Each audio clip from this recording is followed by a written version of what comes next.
Patricia Cameron-Hill, welcome. How you doing? Thank you, Winston. Wonderful, thank you. Now, we're looking forward to having you and Shane along on Monday night. Tell us, you and I met 20 or so years ago. God, we better not mention how long ago. And I think your question to me was, how do we get more bookings? So what happened that has sustained you so well and so long in a real niche market? I think there's two things, and we've talked about this from time to time, haven't we? I think you've got to get your content right. I think you've got to give people what they want, what the market's asking for, in spite of what you think they might want. And we used to run a seminar called Difficult People, and we ran it past its use-by date. So we learned that valuable lesson. And I think it's a 101 in your marketing course, isn't it? Find out what people want, ask them, and give them what they want. Don't come up with something and then try to sell it.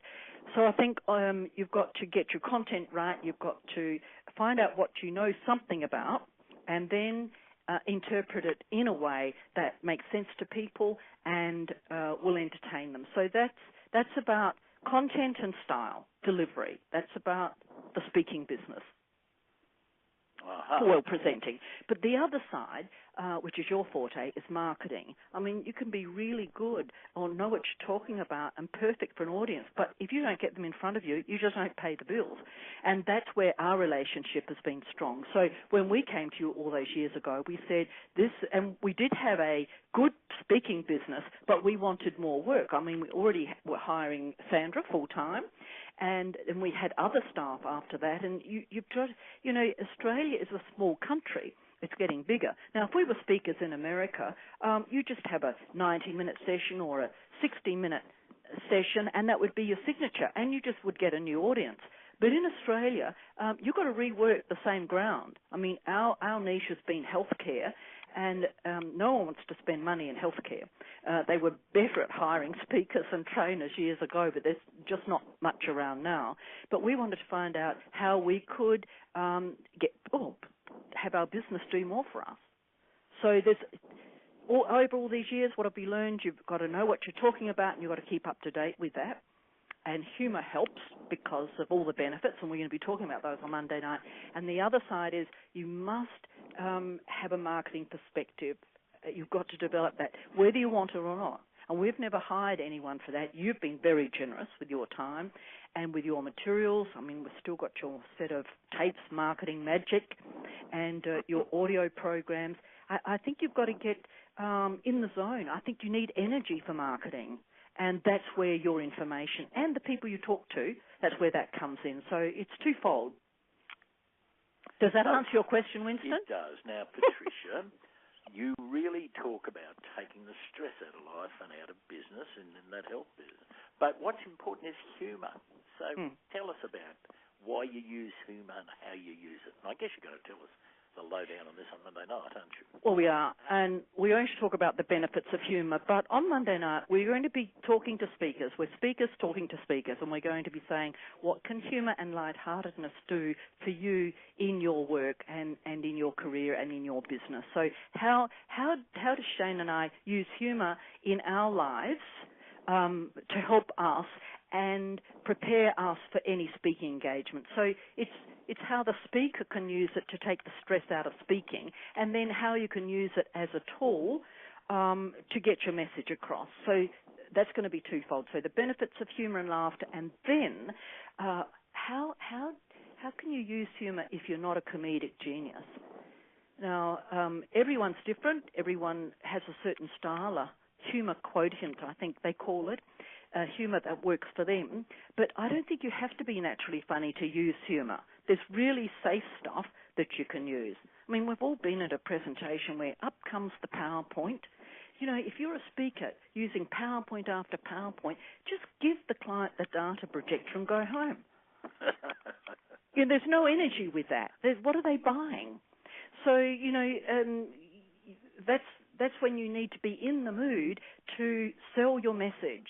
You know, ours is a high-energy presentation. Well, at least my side of things is high energy. And I never walk into a presentation on the stage cold. I always have things that I do that get me in the right mood for doing what I'm doing. And so humour does that. Other things as well, and we're going to be talking about those. Patricia, you're a naturally funny person. I've used different humour over the years. My background's nursing, so when I left hospitals, I used pretty sarcastic humour, I think. But I worked. I left that.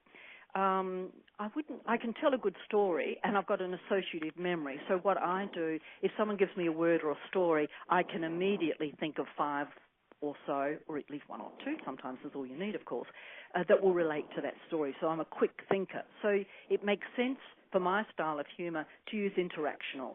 So if I'm working with an audience and they say something, then I can pick that up and use it as a running gag because I've just got this sort of memory. Other people, we don't tell a lot of jokes, but they're good. If you can use jokes, you can use puns, you can use visual humour and internet humour.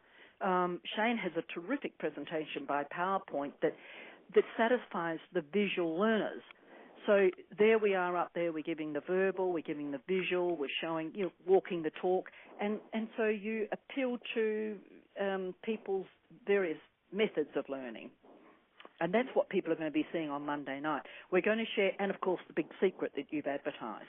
Yeah, talking Shane's big secret. But don't tell them what it is, but what's meant to you, that secret? What's it meant to you, the secret? Well, we can give people a teaser, can't we? Years ago, I can remember you saying to us, Patricia and Shane, you have to remember that clients aren't out there thinking of you. They're not thinking, now, how can we give more work to Patricia and Shane today? You have to keep putting your name in front of your clients and prospective clients. You said that to us, and that gave rise to the big secret. Oh. And it's been huge. You've got to deliver, of course, on that, but it's been huge, and that's what we're going to share. Looking forward to hearing it. Now, I'm sitting here wondering, as a member of NSA, whether I should come on Monday night. It may be raining. What am I going to get if I come? Oh, well, what are you going to get if you stay home? I always take that view. In this business of speaking, there could be something you can learn from that. We need freshening up. We need revitalizing. We need energizing. This is a high energy night. This is, go hard or go home. Be funny or stay home. This is not to be missed. We won't do this again. And we don't usually do it, but all the secrets are out there, the things that have worked for us over decades. So we've learned a lot. We've made a lot of mistakes, bad decisions that have given rise to experience and then good decisions, but that's what we're going to be sharing. So, all we can say is you've got this opportunity to be in the room and share in the energy and enthusiasm and ideas for your future, building your business. And I've got to say, where else are you going to find that? Where else can you laugh your head off and learn about marketing at the same time? If you think you can find it somewhere else, well, stay home. Well, I don't think any of us are going to stay home, Patricia. But we'll be there. We'll be there with bells on. And you're flying in from Sydney? Yeah, we'll be there. Because you're committed? Yes, but I'm not that committed that I can't be there. I'll be there.